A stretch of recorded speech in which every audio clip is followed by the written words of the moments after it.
بسم اللہ الرحمن الرحیم. میں وزر فاروق اپنے یوٹیوب چینل کے ساتھ میرے ساتھ موجود ہیں جناب حافظ طاہر خلیل صاحب اور امتیاز رانجھا صاحب.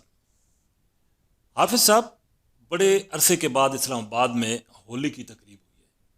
پاکستان اور انڈیا کے تعلقات بڑے کشیدہ رہے ہیں.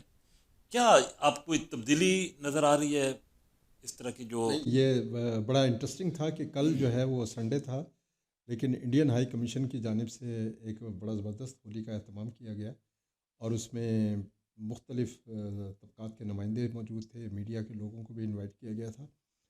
اور اس میں دلچسپ بات یہ تھی کہ پاک انڈیا تعلقات کے حوالے سے بات چل رہی تھی، جس میں یہ انکشاف ہوا کہ انڈیا اور پاکستان کے درمیان گزشتہ 8 برس سے جو سفارتی تعلقات ہیں اس کو بہت کم ترین سطح پر رکھا گیا ہے، اور دونوں ملکوں میں ہائی کمشنر کام نہیں کر رہے، بلکہ یہاں پر جو سینئر جو ڈپلومیٹ ہیں وہ چارج ڈی افیئرز کے طور پر کام کرتے ہیں. تو یہ پہلا موقع تھا کہ انڈیا کی طرف سے یہ بتایا گیا ہمیں کہ پاکستان کو مذاکرات کی پیشکش کی، وہ بھی کشمیر کے حوالے سے. حالانکہ کشمیر پر بات کرنے کے لیے تیار نہیں تھے، اور جب سے کشمیر کی خصوصی حیثیت والا معاملہ آیا ہے پاکستان جو ہے پیچھے ہٹا، جب سے ہمارے سفارتی تعلقات بھی تقریباً ختم ہو کر رہ گئے تھے. تو اب انہوں نے کہا ہے جی کہ ہم نے آفر کی ہے پاکستان کو کہ مذاکرات کا سلسلہ بحال کیا جائے. صرف یہی بات نہیں ہے، بلکہ انہوں نے پاکستان کو یہ بھی بتایا کہ بیک ڈور چینل جو ہے جو ڈپلومیسی ہے وہ کبھی ٹوٹی ہی نہیں، اور وہ سلسلہ جو ہے جاری ہے. یہ دیکھیں، یہ بڑی اچھی خوشائن پیش رفت ہے کہ دونوں ملکوں کے مابین تعلقات کشیدہ ہونے کے باوجود کہ بات چل رہی ہے. اب انہوں نے ایک ساتھ ایجنڈا بھی دے دیا، 4 پوائنٹس کا ایجنڈا جو دیا ہے انڈیا کی طرف سے. نمبر 1 یہ ہے کہ سیاچین کو ڈی ملٹرائز کیا جائے اور اسے غیر فوجی علاقہ، یہ پاکستان کی بھی ڈیمانڈ ہے. پاکستان بھی چاہتا ہے کہ سیاچین کو غیر فوجی علاقہ قرار دیا جائے. دوسرا یہ ہے سر کریک پر مذاکرات کیے جائیں. تیسرا یہ ہے کہ تجارت بحال کی جائے. اور چوتھا یہ ہے کہ پبلک ٹو پبلک رابطے جو ہیں عوام کے مابین، جس میں صحافیوں کے وفود ہیں، پارلیمنٹیرینز کے وفود ہیں، تو یہ وفود کے تبادلے جو ہیں وہ شروع کیے جائیں. اب جہاں تک پاکستان یہ کہہ رہا ہے کہ یہ مذاکرات شروع کرنے سے پہلے ایک ڈیفیسٹ جو ہے اعتماد سازی کا، اس کو بحال ہونا چاہیے، کہ اعتماد جو ہے وہ بحال ہونا چاہیے. انڈیا اصل مقصد کیا ہے اس مذاکرات کا؟ یہ کہانی سب سے دلچسپ ہے کہ اس کے پس پردہ کیا کہانی ہے، کہ انڈیا کیوں چاہتا ہے کہ اس مرحلے پر پاکستان سے مذاکرات کر کے اور تجارت بحال کروانا چاہتا ہے. اصل مقصد اس کا یہ ہے کہ پہلے اس کا معاملہ تھا کہ کابل کے ساتھ تجارت کی جائے، اور اس نے پاکستان سے راہداری بھی مانگی تھی، لیکن پاکستان نے اس کو کہہ دیا تھا کہ راہداری جو ہے وہ صرف جان بچانے کی ادویات اور بچوں کی خوراک کے لیے استعمال ہوگی، سبزیاں وغیرہ لے جا سکتے ہیں لیکن اور کچھ نہیں جائے گا. لیکن بھارت نے اس کا ناجائز فائدہ اٹھایا اور ممنوعہ اشیاء جو ہیں وہ کابل لے گئے. اور اس کے بعد اب جو تجارتی راہداری کا استعمال ہے، وہ انڈیا جو ہے وہ اس سے اگلا قدم پہ جا رہا ہے، اور وہ جو ہے وہ جانا چاہ رہا ہے وسط ایشیا ریاستوں تک. دیکھیں، پاکستان میں الیکشن ایئر ہے، اگلا سال جو ہے انڈیا کا الیکشن ایئر ہے.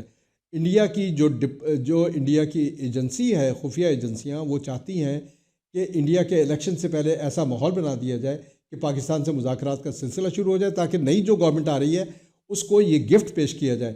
اور اس کی دیکھیں، یہ اتنا آسان بات نہیں ہے کہ انڈیا جو ہے پاکستان کے ساتھ مذاکرات کرنا چاہتا ہے، بلکہ ایک مذاکرات کے پیچھے ایک اور معاملہ ہے. وہ ہے چین کی مدد سے جو ایران اور سعودی عرب کے درمیان تعلقات بحال ہوئے ہیں، اس کی وجہ سے خطے کی صورتحال تبدیل ہو رہی ہے، اور اس میں پاکستان کا ایک لیڈنگ رول بھی آ رہا ہے. کشمیر کا بھی ایشو جو ہے وہ بھی بڑا، اس میں تو دیکھیں نا، اس میں ثالثی کی پیشکش آئی، یہ بھی امریکہ کی طرف سے آیا ہے. دیکھیں، ثالثی اس وقت ہوتی ہے جب دونوں فریقین تیار ہوں بات ماننے کے لیے کسی تیسرے فریق کی. سوال یہ ہے کہ کیا امریکہ کو انڈیا نے، پاکستان تو شروع سے کہتا رہا ہے امریکہ سے کہ آپ ثالثی کریں، لیکن انڈیا کے پرابلم کہاں تھا؟ انڈیا کی طرف سے پرابلم تھا. اب اس کا مطلب یہ ہے کہ انڈیا تیار ہوا ہے کہ آئے ثالثی کرا دیں ہماری. تو یہ بڑی اہم پیش رفت ہو رہی ہے خطے میں. امتیاز رانجھا صاحب، آپ یہ بتائیں کہ جس طرح حافظ صاحب نے کہا ہے کہ پاکستان اور انڈیا تجارت، ظاہر پاکستان معاشی طور پر بڑی مشکلات کا شکار ہے. آپ سمجھتے ہیں کہ اگر تجارت کے حوالے سے کوئی راستے ہموار ہوتے ہیں تو پاکستان کے لیے یہ آسانیاں پیدا ہوں گی؟ میں سمجھتا ہوں کہ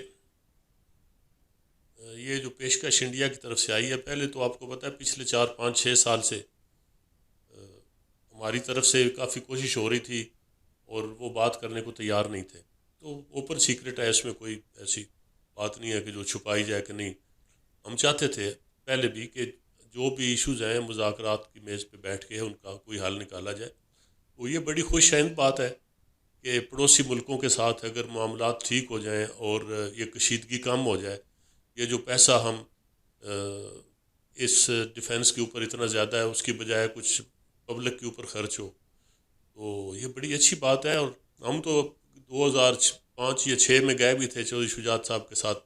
اس وقت مسلم لیگ کی حکومت تھی، تو ڈیلیگیشن لے کے سونیا گاندھی نے انوائٹ کیا تھا، اس وقت گئے تھے. اس کے بعد پھر ان کی حکومت وہاں جاتی رہی، اور اس وقت مشرف دور میں تو کافی یہ ایک دفعہ قریب آ چکے تھے چیزیں، اور یہ امید کی جا رہی تھی کہ معاملات جو ہیں وہ شاید بہتر ہو جائیں. لیکن پھر کافی وہ گڑبڑ ہو گئی اور انڈیا جو ہے وہ اپنی ہٹ درمی پہ آ گیا. تو اگر وہ ان کو سمجھ آ گئی ہے اور وہ سمجھتے ہیں کہ پڑوسیوں کے ساتھ مل جل کے رہنا چاہیے یا جو ایشوز ہیں ان کو بیٹھ کے حل کرنا چاہیے، تو یہ بڑی اچھی ہے، ہمارے لیے بھی اچھی ہے، ان کے لیے بھی اچھی ہے، دونوں ملکوں کے لیے اچھی ہے. خاص کر کے اس خطے کی جو 1.5 ارب کی آبادی ہے، 1.25 ارب کی، ان کے لیے بڑی اچھی ہے. تو یہ بڑی خوش آئند بات ہے. اللہ کرے اس میں کوئی جو ہے وہ بہتری اور کامیابی آئے. جی یقینی طور پر پاکستان اور بھارت کے درمیان اگر تعلقات بہتر ہوتے ہیں تو اس خطے کے عوام کا بھی اس میں فائدہ ہے، لیکن بنیادی ایشو یہی ہے کہ پاکستان اور بھارت کے درمیان مسئلہ کشمیر سمیت جتنی بھی تصفیہ طلب مسائل ہیں ان پہ بات ہوگی، مسائل کا مقصد بات ہوگی. کوششیں ہوتی رہی ہیں ماضی میں، لیکن فی الحال بھارت کی طرف سے رکاوٹیں آئیں. مقصد اگر بات ہوگی تو امید کی جا سکتی ہے کہ اس خطے کے عوام کی قسمت جو ہے وہ بدل سکتی ہے. اسی کے ساتھ اجازت، اللہ حافظ.